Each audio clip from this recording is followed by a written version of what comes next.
내 아들아, 내 말에 주의하며 내가 말하는 것에 네 귀를 기울이라. 그것을 내 눈에서 떠나지 말게 하며 내 마음속에 지키라. 그것은 얻는 자에게 생명이 되며 그의 온 육체의 건강이 됨이니라. 모든 지킬 만한 것 중에 내 마음을 지키라. 생명의 근원이 이에서 남이니라. 구부러진 말을 내 입에서 버리며 삐뚤어진 말을 내 입술에서 멀리하라. 내 눈은 바로 보며 내 눈꺼풀은 내 앞을 곧게 살펴 내 발이 행할 길을 평탄하게 하며 내 모든 길을 든든히 하라. 좌로나 우로나 치우치지 말고 내 발을 악에서 떠나게 하라. 아멘. 우리 옆 사람과 함께 인사 나누겠습니다. 반갑습니다라고 인사 나눌까요? 네, 반갑습니다. 반갑습니다. 저도 일주일 만에 여러분을 보니까 물론 뭐 수요 기도에 들어보신 분이 계시지만 한 주간 만에 여러분을 보니까 너무 반갑고 너무나 마음이 좋습니다. 요즘 사람들이 관심 갖는 분야가 있어요. 예전에는 어디에 관심이 있었어요? 우리가요? 70년대, 80년대는 뭐에 관심이 있었어요? 먹고 사는 데에 관심이 있었습니다. 그리고 나서 관심 분야가 바뀌었는데 어디로 관심 분야가 사람들이 바뀌었냐면 건강에 관심 분야가 바뀌었어요. 물론 요즘도 건강에 관심을 많이 갖고 있지만 예전에 그 관심이 헬스나 이런 아무튼 건강식품 이런 거에 관심이 참 많았습니다. 그래서 처음에는 먹고 사는 문제에 관심이 있었고 두 번째는 건강에 관심이 있었고 그리고 그 건강에 관심이 사람이 이제 건강을 찾고 요즘은 예전에는 100세 사람을 100세 시대라고 그랬는데요. 요즘은 TV에 광고를 보니까 120세 세대래요. 120세 시대. 몇 살까지 산다는 거예요? 120살까지 산다는 거예요. 자, 그런데 건강에 관심이 있었던 그 관심이 이제는 어디로 차츰차츰 옮겨가고 있냐면 사람의 마음에 관심이 가져져 있어요. 그러니까 내면 세계에 관심을 갖기 시작했어요. 그러니까 먹는 데 관심이 있었다가 건강에 관심이 있었다가 또 먹는 문제가 해결되고 사람이 건강해지니까 어디에 관심을 갖냐면 내면 세계에 많이들 관심을 갖기 시작했죠. 그리고 그래서 요즘요 인문학 강의들이 많이 TV에서 나오고 있어요. 여러분 세바시 혹시 들어보셨어요? 세바시? 세상을 바꾸는 시간인데 딱 15분 강의예요. 근데 그 15분 강의 안에 정말 엄청난 마음의 울림이 있습니다. 여러분 김창옥 교수의 그 서울여대 겸임 교수인가요? 김창옥 교수, 그분이 목사님이세요. 그분의 강의를 다 들었어요. 여러분들 한번 들어보세요. 얼마나 재밌고 얼마나 마음에 울림이 있는지 모릅니다. 얼마나 마음이 또 치유되는지 모릅니다.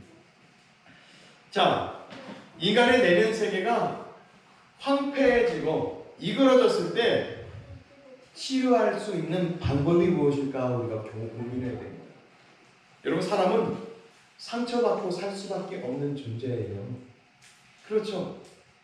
그런데 그 내면 세계를 어떻게 다스리고 어떻게 관리하느냐가 우리가 신앙생활을 하면서 숙제인 것입니다. 그래서 자기 내면 세계를 관리해야 되는데 첫째는 내 정체성을 확립하고 나 자신의 마음을 관리해야 된다는 거예요. 오늘 말씀해 보면 뭐라고 말씀하세요? 모든 지킬 만한 것 중에 더욱 네 마음을 지키라. 생명의 근원이 이에서 남이니라라고 말씀하죠. 내 마음을 지키는 것이 정말 힘듭니다. 그리고 두 번째는요, 신앙적인 갈증을 해결해야 돼요. 이 신앙적인 갈증은 하나님과 내가 관계가 온전해졌을 때 갈증이 해결됩니다. 하나님과의 내가 온전하게 관계가 성립되지 않으면 뭐 또 문제가 생겨요? 부부지간에도 문제가 생기는 거예요. 사랑과의 문제도 생기는 거예요. 또 세 번째는 이웃과의 관계가 건강해져야 됩니다. 또 내 가족과의 관계가 건강해져야 됩니다. 사람의 내면 세계에 들어가면요, 뭐가 있어요? 뭐가 있어요? 여러분, 사람의 내면 세계에 들어가면 뭐가 있어요? 마음이 있죠. 그런데 마음이 여기 있어요. 참 이게 아이러니인데 마음이 여기 있어요. 여기 있어요. 여기 있죠. 머리에 있는 거죠. 생각이 머리에 있으니까 마음이 머리에 있는 거예요. 근데 사람은 여기를 가슴을 얘기하죠. 그러니까 가슴으로 느껴야 된다는 말을 하는 것처럼 가슴을 많이 얘기하죠. 여하튼 가슴이든지 머리든지 사람의 내면 세계에 들어가면 뭐가 있냐면 이 마음, 마음이 있습니다. 여러분 한번 들어보셨을지 모르겠어요. 여러분 IQ가 있죠? IQ는 뭐예요? 지능지수예요. 지능지수. 그럼 IQ 다음에 뭐를 많이 얘기했냐면 사람들이 EQ를 얘기했어요. EQ가 뭐예요? 감성지수. 이 사람의 감성이 얼마나 풍부한가? 뭐 이거. 요즘 뜨고 있는 것이 뭐냐면 SQ라고 하는 거예요. SQ라고 하는 것은 영성지수예요. 영성지수. 영성지수를 얘기합니다. 보이지 않는 세계, 하나님의 영역, 하나님의 세계에 대해서 내가 얼마만큼 느끼고 살 수 있는가? 그 영성지수를 얘기하는 것이 바로 SQ입니다. 요즘 그래서 SQ가 뜨고 있어요. SQ. 세상 사람들도 이 SQ를 연구해요. SQ를 공부하고. 자, 여하튼 사람의 내면 세계에 들어가면 이 영성과 마음이 있습니다. 그런데 이 마음을 지키고 이 영성을 지키는 것이 정말 힘들다는 거예요. 여러분 우리 마음 가운데 느낌이 있죠? 느낌이라는 것이 있습니다. 그런데 이 느낌이 참 왜곡되어 있어요. 팩트는 그것이 아닌데 내가 느끼는 것이 잘못되게 느끼고 팩트는 이것이 아닌데 내가 느끼는 것을 오해해서 느낄 때가 있어요. 왜곡되어 있습니다. 내중심적으로 생각하고 내 경험으로만 생각하는 그 왜곡됨이 있다는 거예요. 여러분 그래서 사람하고 대화하다 보면 어떻게 말이 들려요? 내가 생각하고 있는 대로 말이 들리는 거예요. 내가 잘못되게 생각하면 잘못된 말이 들리고 내가 긍정적으로 생각하면 긍정적인 말이 들리는 거예요. 아버지의 과거에 내가 어렸을 때 아버지의 상처로부터 얼룩진 사람이요 누구의 불만이 많이 있겠어요? 남편의 불만이 그렇게 많은 거예요. 왜? 남자는 다 꼰대이시는 거예요. 근데 아버지가 너무나 나를 힘들게 하고 어렸을 때 아버지의 폭력 속에서 살면요 내 남편의 모습에서 아버지의 모습이 보이는 거예요. 남자가 막 꼴보기 싫었던 나의 남편도 싫어지는 거예요. 모든 세상 남자가 싫어지는 거예요. 어렸을 때 강압적인 분위기에서 자란 사람은 또 늘 마음 가운데 분노에 꽉 차 있습니다. 그래서 여러분 우리들의 자녀를 키울 때요 정말 잘 키워야 돼요. 영상을 하나 보실 텐데 어린 아들과 둘째 딸, 어린이다 둘 다. 그런데 이 첫째 오빠가 정말 폭력적이고 정말 유치원에서도 진짜 문제한데 어떻게 변화됐는지, 어떻게 아이를 챙기고 어떻게 살아가게 됐는지 오늘 영상을 통해서 한번 봤으면 좋겠습니다. 자, 영상 함께 보시죠. 아이의 감정을 무시하는 부모들의 사소한 말 몇 마디. 빨리 꺼 TV 끄고 이제 공부해.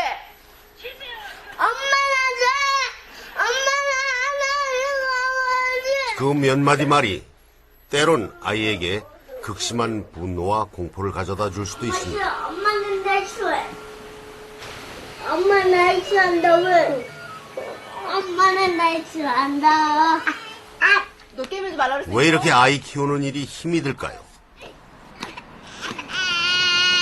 솔직한 심정으로는 나가버리고 싶어요. 다 놓고 그냥 나가버릴까라도 진짜 생각했거든요.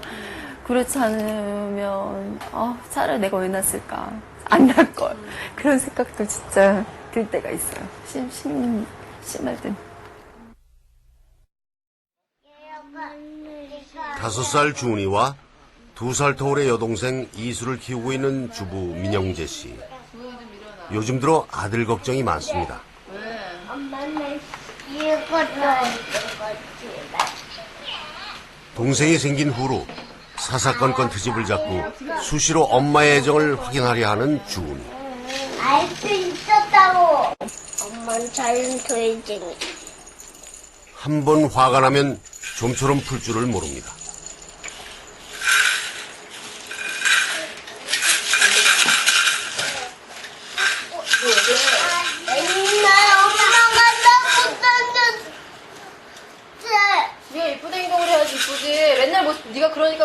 엄마가. 내가 그래서 바람 불 거야. 바람 쐬러 나갈 거야. 똑바로 말을 배워. 내 엄마 나갈 거라고. 바람 쐬러 나가서 너 뭐 할 건데? 어? 나도 몰라. 근데 왜 나가? 지금 나가고 싶어겠냐? 어? 저쪽으로 나갈 거야. 안 들어올 거야? 어, 나가 그럼. 네. 들어오지 마 그럼 나가서. 엄마가 내가 목 땡겼다고 했으니까 나가지. 이렇게 되면 결국 불똥은 엄한 대로 튀고 맙니다. 이 집에서 가장 어리고 약한 동생 이수에게로 말이죠. 너 엄마 입다물어. 너 입다물어. 너 이따 이만 다물면 다 해줘라. 정리 다 해줘라. 정리나 잘하고. 최선을 다해서 정리나 잘해. 정리나 잘하고 최선을 다해서 해봐. 너 해봐. 안돼. 흔히 동생을 본 아이들이 시샘을 한다지만 주은이의 경우는 시샘의 정도가 도를 넘었습니다.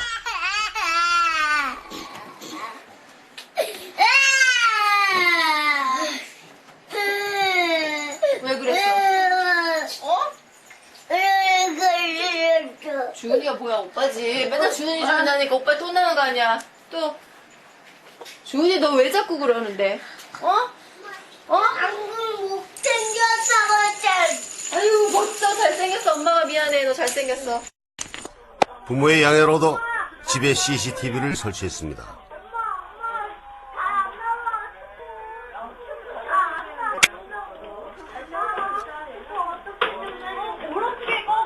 텔레비전이 잘 안 나온다고 주은이가 엄마를 잡아 끌자 이웃 아줌마와 얘기하던 엄마가 귀찮아합니다. 그러다 작은 손찌검이 시작되고 이에 질세라 엄마에게 덤비던 주은이는 결국 울음을 터뜨리고 맙니다.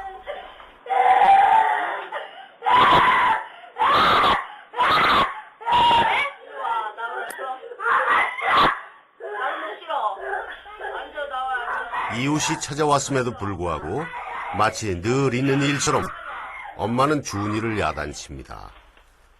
결국 매를 들어 겁을 주고 그제서야 사태가 진정됩니다.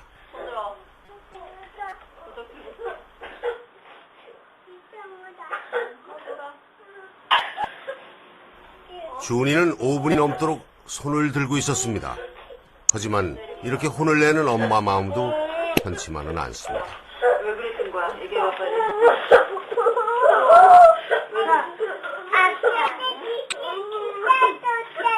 잘 때 보면 가장 불쌍하고 미안하다 막 그런 생각이 들다가도 또 그 다음날 또 하루가 시작되는 거잖아요. 그럼 거기서 또 싸우는 거.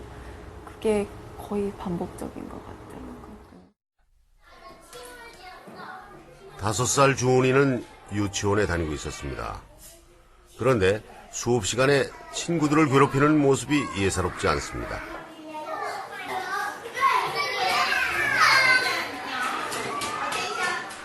가만히 앉아있지 못하고 때리고 넘어뜨립니다.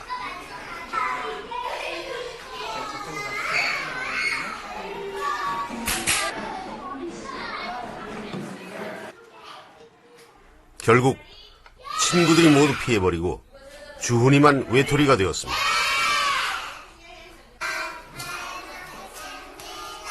참을성도 없어서 점심시간에는 주은이만 먼저 밥을 먹기 시작합니다. 주은이 감정 코치 교육을 받은 주은이 엄마. 그렇다면 실제 상황에서는 어떨까요? 잠을 자고 가야 될 것 같아요. 어? 잠을 자고 가야 될 것 같아요. 왜?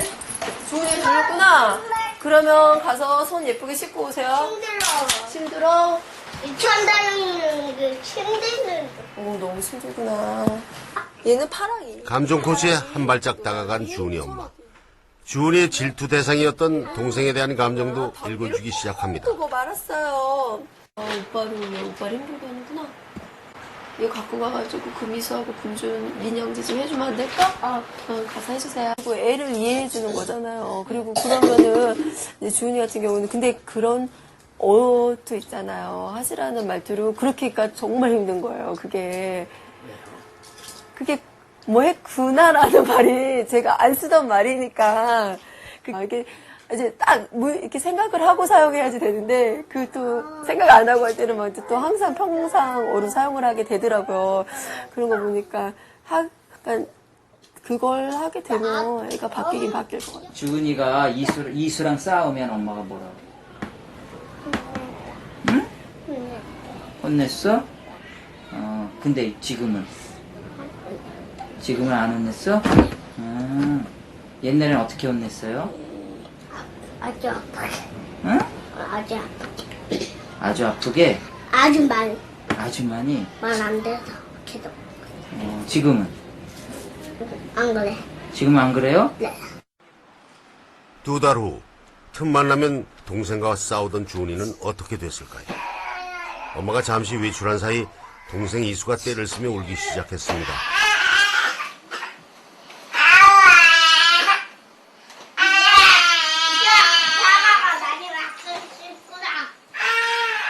놀랍게도 주은이가 동생에게 감정 코치를 하고 있었습니다. 사과 줄까? 이제야 사과가 많이 먹고 싶구나. 그런데 엄마가 와야지 사과 먹으면 안 될까? 알았다. 그러면 사과 줄까? 오빠가 자기의 감정을 읽어주자 이수는 울음을 뚝 그쳤습니다. 이수는 오빠의 친절에 금세 표정이 환해집니다. 이렇게 2달 전에는 상상도 못했던 일들이 벌어지고 있었습니다. 이거 내 거야. 아무것도 안 먹었는데? 그렇게 맛있다? 채워야지. 그렇게 하는 게 아니고 아빠 손가락. 아니 그렇게 하는 게 아니고 이 손가락이 너무 튼튼해서 아빠 손가락으로 하기로 했어.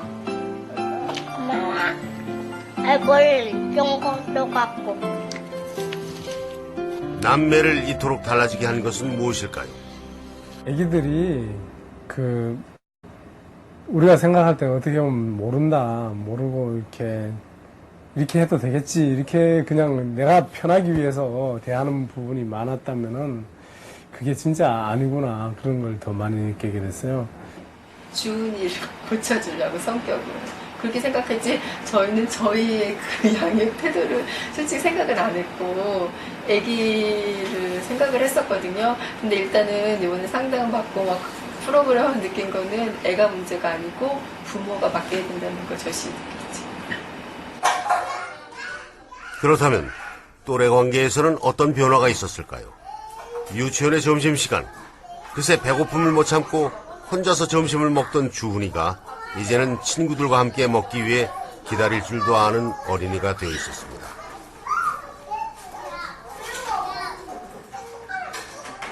친구들을 괴롭히던 모습은 거의 없어졌고 아이들과 잘 어울려서 놀 뿐 아니라 심지어 싸움을 말리고 있었습니다.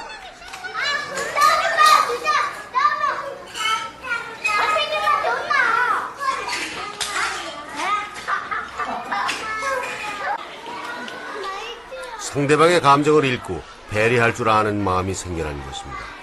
당연히 친구들도 주은이를 좋아하게 되었습니다. 지난 2달은 주은이에게 커다란 변화를 가져온 놀라운 시간이었습니다. 아이고 주은이도 먹고 이거 착해라. 친구들 이렇게 나눠주는 거야?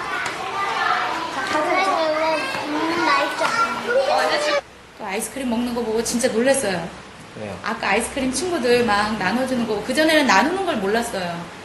장난감을 내가 가지고 놀고 싶으면 그걸 완전히 혼자 가지고 싶어하고 누가 가져가려고 그러면 그 아이를 때리고, 또 동생도 많이 안아줘야 된다고 얘기를 하더라고요. 그러면서 밖에 나가도 동생을 안아줘야 되고 자기를 속상하게 해도 안아줘야 된다고 그러고 또 친구들한테 그런 이야기를 해주고 싶대요. 그러니까 얼마나 말을 이쁘게 해요. 그러니까 애가 너무너무 달라져가지고 굉장히 감격했어요, 저도.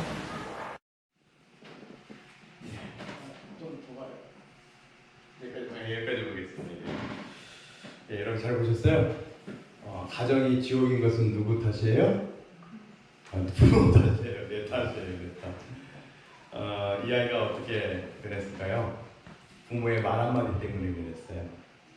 부모가 뭐라 그랬냐면 그랬구나, 이거 말하는 거예요. 그랬구나라는 말이 무슨 말일까요? 자녀의 마음을 읽어주는 말이에요. 우리 옆 사람 한번 보내볼까요? 그랬구나. 시작. 그랬구나. 그랬구나. 그 애기가 막 짜증 부리잖아요. 그러면 조용히 해! 시끄러워! 빨리 이거 빨리 안 치워! 이게 아니라 그랬구나. 집에 갔는데 집에 어지러졌어요. 그럼 남편이 뭐라 그래요? 여보 왜 청소 안 해놨어? 그러죠? 그럼 뭐라 그래야 돼요? 오늘 많이 피곤해서 청소를 못했구나. 힘들었겠구나. 이렇게 해주는 거예요. 근데 그 말 한마디가 뭘 바꾸는 거예요? 아이를 바꾸는 거예요. 그러니까 문제는 나의 양육 태도의 문제라는 거예요. 오늘 성경 말씀 뭐라고 말씀하십니까?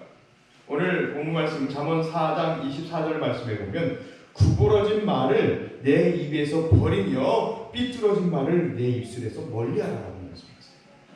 처음에 엄마는 뭐라고 했어요?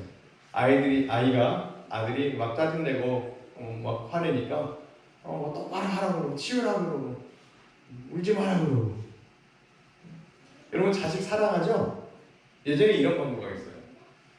아들아 사랑해. 그러고 그 뒷말이 너 말 잘 들을 때만. 딸아 사랑해. 내 말 잘 들을 때만. 이런 광고가 있었어요. 그런데 여러분 자녀를 사랑한다면 구부러진 말이 아니라 삐뚤어지지 않는 말이 아니라 감정을 이해해주고 읽어주는 말을 해야 된다라고 오늘 성경 24절에 말씀하고 있는 겁니다. 여러분 그렇습니다. 그랬구나, 힘들겠구나, 힘들었구나 라는 말 한마디가요 자녀의 마음을 또 다른 사람의 마음을 잘 녹여주는 겁니다. 여러분 자녀의 감정을 읽어주는 것만으로도 여러분 영상 보니까 변하잖아요. 아들이. 그러니까 그 아들이 변하니까 또 누구도 변해요? 그 동생도 변하잖아요. 변화지기 전에는 어떠셨어요? 오빠가 그렇게 말하니까 동생도 막 화내고 동생도 오빠가 하는 말 똑같이 하잖아요. 그런데 오빠의 말이 변하니까 그러니까 위에 어머니의 말이 부모의 말이 변하니까 아들의 말이 변하고 아들의 말이 변하니까 동생의 말이 변하는 거예요. 사랑하는 여러분 자녀들에게 뭘 흘려주고 싶으세요? 이웃에게 뭘 흘려주고 싶으세요? 그리고 이걸 한 번 내보죠. 힘들었겠구나. 옆 사람에게 말해보세요. 시작. 힘들었겠구나. 예. 이만한 말에 사람의 마음이 다 녹아져 내립니다. 자 이렇게 어렸을 때 강압적인 분위기에서 자란 사람은 늘 분노에 가득 차 있는데 아마 이수는요 그런 분노에 가득 찬 사람이 안 될 거예요. 자 그런데 이렇게 타인의 마음을 읽어주는 것도 중요한데 누구의 마음을 읽어주는 것도 정말 중요할까요? 나 자신의 마음을 그대로 읽어주는 것도 정말 중요해요. 여러분 요셉을 한번 예를 들어보죠. 요셉이 어떤 사람입니까? 세상적으로 보면요 요셉은 팔자가 꼬인 사람이에요. 친형들에게 미움받죠. 팔립니다. 애국에 팔립니다. 버림받고 왕따당하고 불안하고 두려움 속에서 슬픔의 감정이 요셉에게 아마 가득 차 있었을 거예요.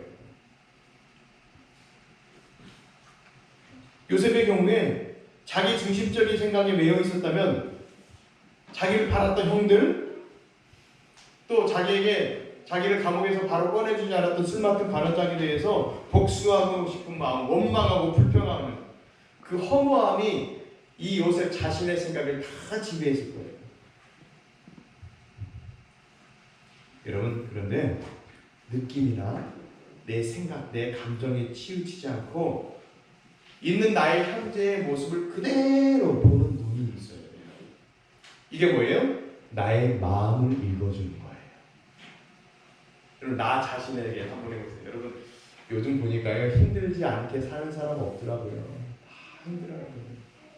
나의 자신에게 여러분 해보세요. 자기 이름을 불러보세요. 누구야? 시작. 동건아 많이 힘들었겠구나. 시작. 많이 힘들었겠구나. 나를 위로해 주는 거예요. 나를 위로해 주는 거예요. 나의 현재의 마음, 나의 현재의 상황, 나의 현재의 모습을 남의 일처럼 사실만 그대로 볼 줄 알아야 됩니다. 내 느낌이나 내 생각이 들어가면요, 그때부터는 사실이 왜곡되어지고 내가 더 힘들어져요. 요셉의 상황을 객관화시키면서 요셉이 이렇게 생각한 거예요. 내가 애국으로 팔려가는구나 라고 사실만 보는 거예요. 그런데 성경을 아무리 찾아봐도 요셉이 이런 말 합니까? 아이고 내 팔자야. 그래요? 성경을 아무리 찾아봐도 요셉의 그런 말 한 구절도 찾아볼 수 없습니다. 그런 말이 없습니다. 그러니까 원망하지 않는 거예요. 사람을 원망하지 않는 거예요. 여러분 그런데 자식이 속썩이면 누구 원망해요? 부모는 자식을 원망. 내가 저를 왜 낳아가지고 왼수 같은 놈, 왼수 같은 자식, 왼수 같은 남편. 여러분 내가 좀 힘들어도요. 그래 분명히 하나님이 무슨 뜻이 있을 거야. 구속사가적인 관점에서 하나님 관점에서 나를 바라보는 겁니다. 하나님의 관점에서 그 이유를 한번 생각해 보는 거예요. 그 이유를 깊이 생각해 보는 거예요. 여러분 요셉이 팔려가야 했던 이유, 보디발의 집에서 종살이 해야 했던 이유, 요셉이 그가 억울한 누명을 쓰고 감옥에 들어갔던 이유, 그 감옥에서 술 맡은 관원장, 떡 맡은 관원장과 만났던 이유가 뭐였어요, 여러분? 요셉이 총리가 되기 위한 하나님의 계획이었잖아요. 그러니까 어려움이 있을 때마다요, 내 감정을 잘 읽어주고 그 시기를 극복하면 되는 겁니다. 분명히 하나님께서 주시는 그 구속사의 은혜가, 축복의 은혜가, 해결되어짐의 은혜가 분명히 있을 겁니다. 여러분, 하나님은 요셉이 이스라엘을 구하고 애굽을 구원하고자 하는 하나님의 계획이 있었어요. 그러니까 요셉을 종살이게 했고 팔리게 했고 총리 대신 되게 했었잖아요.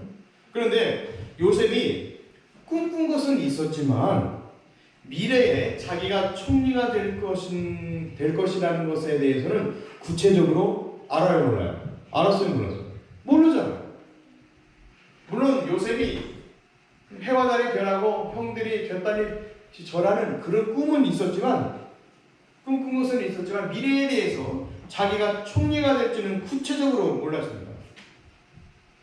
그런데 하나님은 구속사적인 계획이 있었어요. 그렇지만 본인은 모르는 거예요. 나는 모르는 거예요.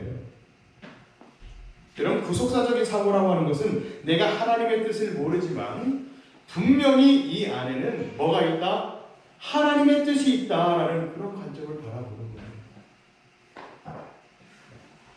그리고 나중에 요셉의 형들이 와서 요셉아 우리를 용서해달라고 하니까 요셉이 그러잖아요. 걱정 마세요. 당신들은 나를 하였지만 하나님은 그것을 선으로 바꾸셔서 먼저 나를 애굽에서 보내서 우리 민족을 구원하게 하셨습니다 라고 요셉이 말하잖아요. 여러분, 참 훈련되어지지 않은 사람은 할 수 없는 말입니다. 얼마나 감정적으로 힘들었겠습니까? 얼마나 많은 고생을 했겠습니까? 얼마나 억울하게 살아왔겠습니까?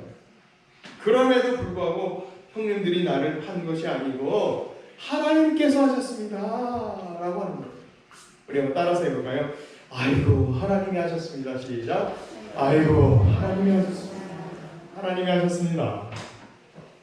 여러분, 그런데 중요한 것은요, 하나님이 하신 일에는 실패가 있어요, 없어요? 실패가 없습니다. 하나님이 기준이 되면요, 내가 힘들어도 내가 힘들 게 하나도 없는 거예요. 총리 만들기 위해서 종사를 시킨다는데 뭐요? 하나님이 나를 축복하시기 위해서 지금 고난이 있다는데요, 뭐. 되게 우리는 자꾸 축복이라는 것을 환경이 변하고 경제적인 여건이 달라지고 내 아이가 변하고 이런 밖에서 들어오는 환경의 복을 자꾸 생각합니다. 그런데 여러분 누가 변해야 돼요? 영상 보셨잖아요. 누가 변해야 돼요? 내가 변해야 돼요. 내가 변해야 돼요. 여러분 내 내면 세계가 황폐해지면요 밖에 내 주위의 환경이 아무리 좋아도 소용없습니다. 소용없습니다. 아무리 경제적 여건이 좋아도 화내는 사람은 평생도록 지옥 갈 때까지 화내는 거예요. 지옥 갈 때까지. 죽을 때까지 화내면서 죽는 거예요. 여러분 환경, 조건, 주위의 사람을 보지 말고 하나님의 눈으로 나를 봐야 됩니다. 하나님은 우리를 위로하시는 하나님이세요. 동관아 많이 힘들었구나. 누구야 많이 힘들었구나. 주님은 우리를 위로하시기를 원한대요. 그래서 주님이 말씀하셨잖아요. 수고하고 무거운 짐진 자들아 다 내게로 오라. 내가 너희를 쉬게 하리라 라고 말씀하셨잖아요. 사랑하는 여러분, 성숙이라고 하는 것은 나 중심에서 자녀 중심으로 보는 거예요. 성숙이라는 것은 내 중심에서 배우자 중심으로 보는 거예요. 나 중심에서 이웃 중심으로, 나 중심에서 하나님 중심으로 보는 관점이 바뀌는 것이 성숙입니다. 이걸 깨달으면 삶이 윤택해집니다. 결론 말씀드립니다. 사랑하는 여러분, 오늘 말씀해 보면 내 입에서 구부러진 말을 버리고 삐뚤어진 말을 버리라고 말씀하시고 지킬 만한 것 중에 더욱 내 마음을 지키라라고 말씀하실 때 여러분 우리의 마음을 지키고 우리의 삶에서 부정적인 말과 행동이 아니라 긍정적인 말과 또 고난의 환경을 육신의 시각으로 보는 것이 아니라 하나님의 구속사 관점에서 보는 저와 여러분 되시기를 주님의 이름으로 축원합니다.